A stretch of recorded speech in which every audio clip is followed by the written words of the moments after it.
For these members of the Pennsbury High School Band from Bucks County, it is an unforgettable springtime in China.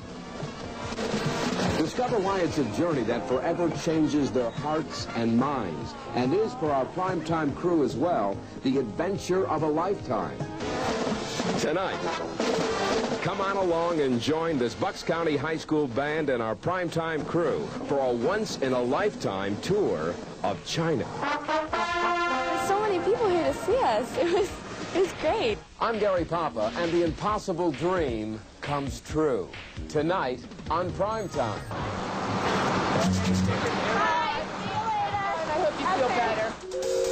4 o'clock in the morning.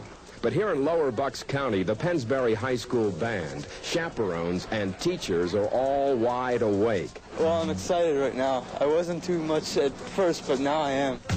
They're now caught up in the biggest adventure of their lives. And for some students, that's pretty scary.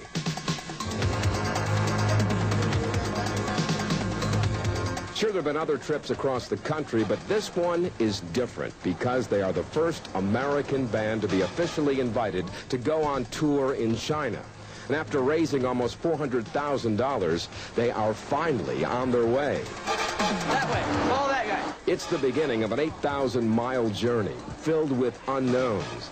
But it's now too late to turn back, as the 170 members of the band, along with 24 chaperones, 10 faculty members, and tons of baggage, arrive at New York's JFK Airport.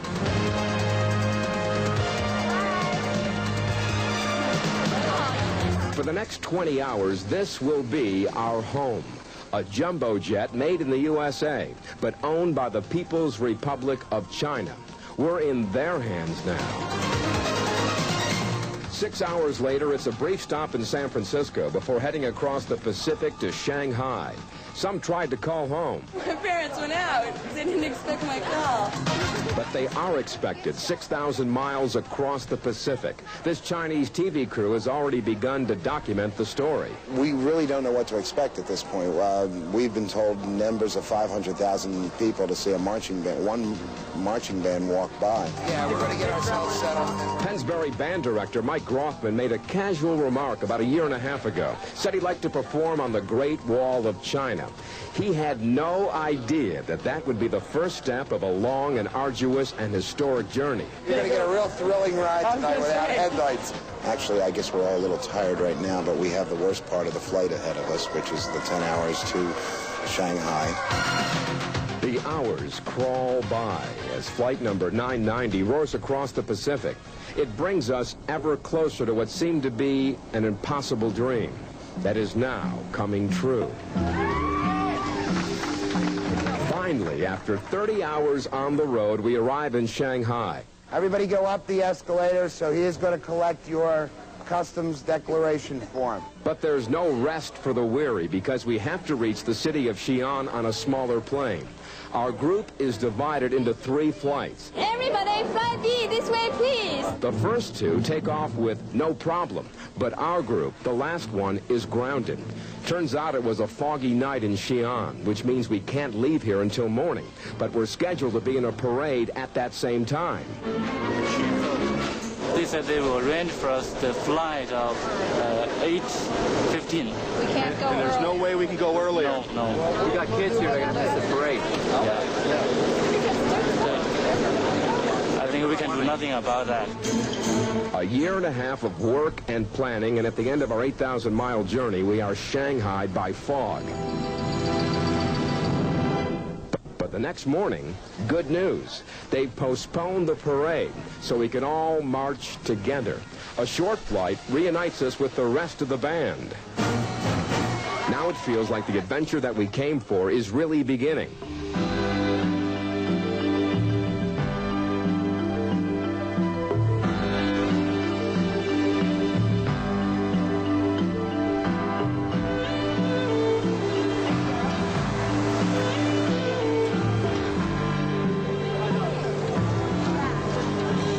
We take advantage of the time before our first performance to visit a museum outside of Xi'an.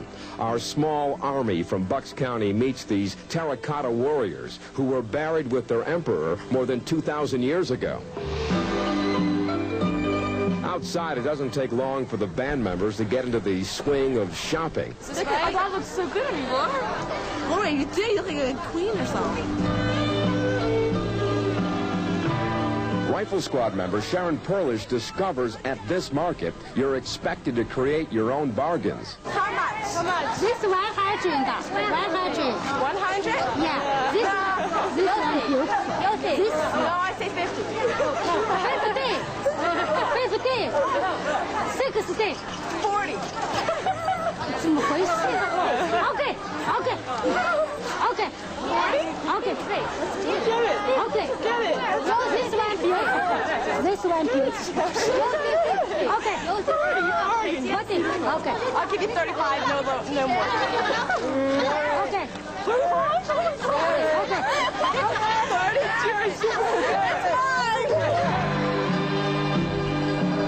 Some enjoy this battle for bargains. Others don't. Like cymbal player Ryan Wilson. It's rough in there because everybody's asking you if you want to buy that, and you really don't want it. And you ask them, and they just keep bothering you. Can you buy this? Can you buy this? And you're like, no. Just say no, especially if it's a baby eagle, like this one the farmer brought to market. We would now like to begin our concert. Back in Xi'an, it's another rare species that is the focus of attention, the Pennsbury Jazz Band. Today it may be jazz, but tomorrow it's the main event, an old-fashioned American parade in the heart of ancient China. But in their hearts, do the Chinese really care? It's very exciting. I think we're going to turn the town on. And that's what we're here to do, turn the country on. That's what Barry Van Acker hopes as director of music for the Pennsbury High School. But something totally unexpected happens as we are in tune, on tour, in China, next on Primetime.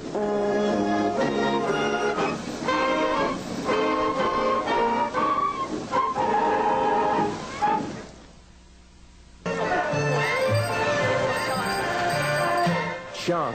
For more than 3,000 years, it's been a major city, the capital of emperors of 11 dynasties. But never before has this happened here. An American band preparing to march through town. How far down do you want me to go? Going all the way to that pagoda at the end of the street there. Mike Grothman is here, there, everywhere. But some of his band members are suffering from dehydration because of the very dry climate. The band's physician, Dr. Joseph Izzo, is working to get them ready for their date with history. They're okay. I'm going to get 3 out of 4 back marches. They assemble at this 14th century bell tower, Xi'an's equivalent of Philadelphia's City Hall. Get them out of here. Get them out. Officials estimate almost 3/4 people are waiting to see these Americans on parade. We gotta get out of the way. Let's go. We're going right down here. Let's do it.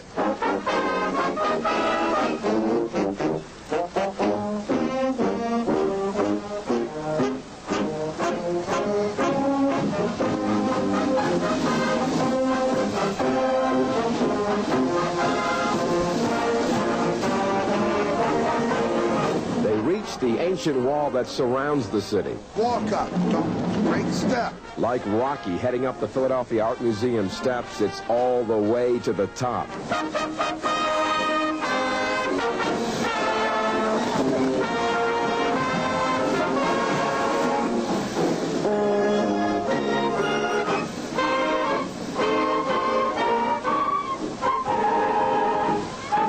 We're going to get down the steps single file. We'll take single file as soon as I start a cadence.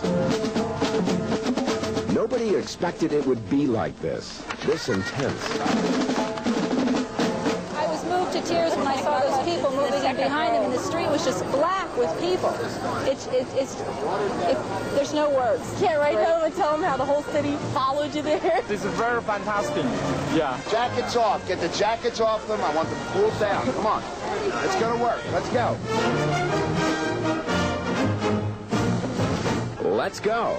It's onto the bus, Off the plane, and hello, Mr. Hong of the China International Cultural Exchange Center, who meets us at the Beijing airport. Our students are arriving slowly. They're a little tired right now.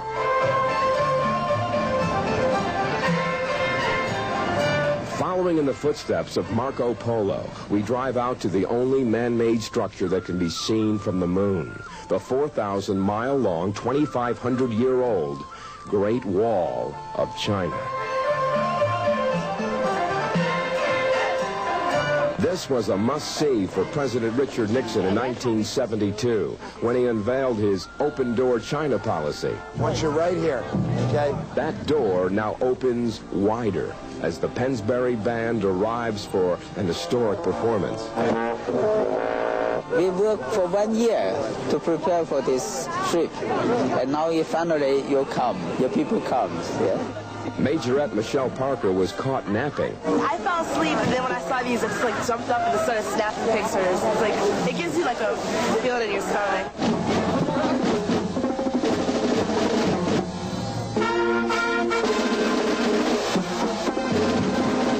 First time we have such a band here in China, yeah? People are very excited for that. And now, standing on top of one of the 8 wonders of the world, the mountains come alive with a uniquely American sound of music. I'll never forget that for the rest of my life, honest to God. It was just an amazing experience. It was the best experience I've ever had teaching. And so it was also for Pennsbury High School principal Naomi Kelly. I cried. It was so exciting to look and see all these people lined up, obviously so impressed, and just being able to share that with so many people was just a feeling of feelings of emotion that you can't express in words. But one word did come to mind: crowded. As our primetime crew, Holly Woodward and Bruce Newman, struggled upward to get a bird's-eye view. You see the angle of this? Unbelievable. That's how steep this thing is. It's just unreal. Now, we just happened to be here on May Day. That is China's equivalent of our Labor Day. And it seems as though the entire population of Beijing, over 10 million people, have decided to go wall walking.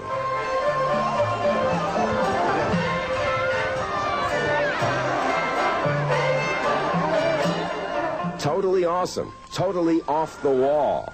And time to get back to Beijing, the capital city of China, and drop in for a visit at the Emperor's Summer Palace.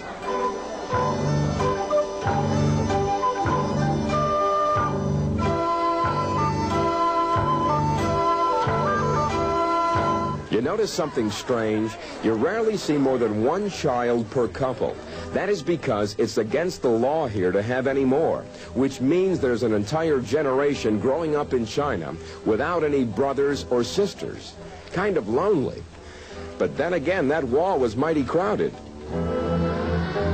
Speaking of crowds, this place in the heart of Beijing can hold 1 million people. It is the largest public square in the world, and a favorite place to show off military muscle. Called Tiananmen Square, this is China's equivalent of our Independence Mall. It is where Mao Zedong proclaimed the People's Republic of China in 1949. Today, for the first time in history, foreign musicians will perform and also offer a wreath to the heroes of the people.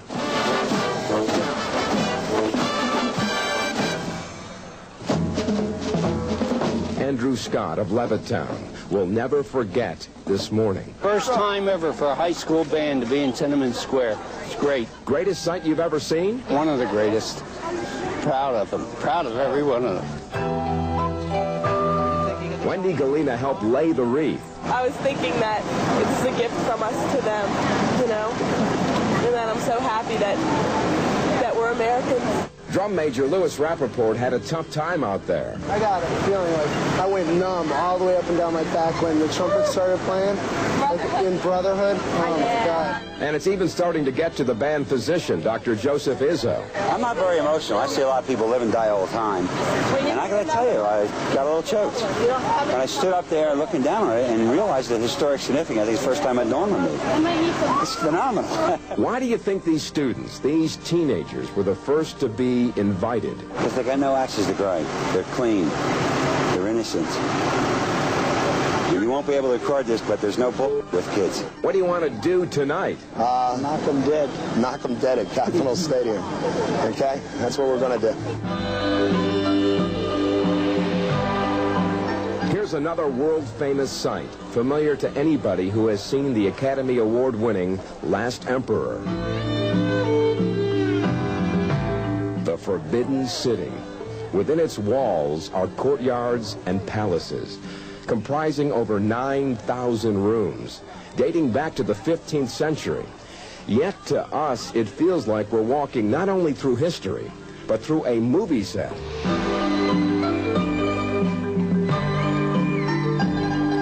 All quiet on the set? Not with this bunch around. But elsewhere in Beijing, these students are quiet, trying to learn one of the most difficult and baffling languages, English. And next, sports are perhaps the most popular form of relaxation that almost all can enjoy. Who can paraphrase this sentence? And G1, could you? That almost can enjoy neither boys or girls, men or women, young and old, as English. Most of these students, as Primetime discovered here at the number 80 middle school, will go on to the university and then go on to assist in the economic rebirth of China.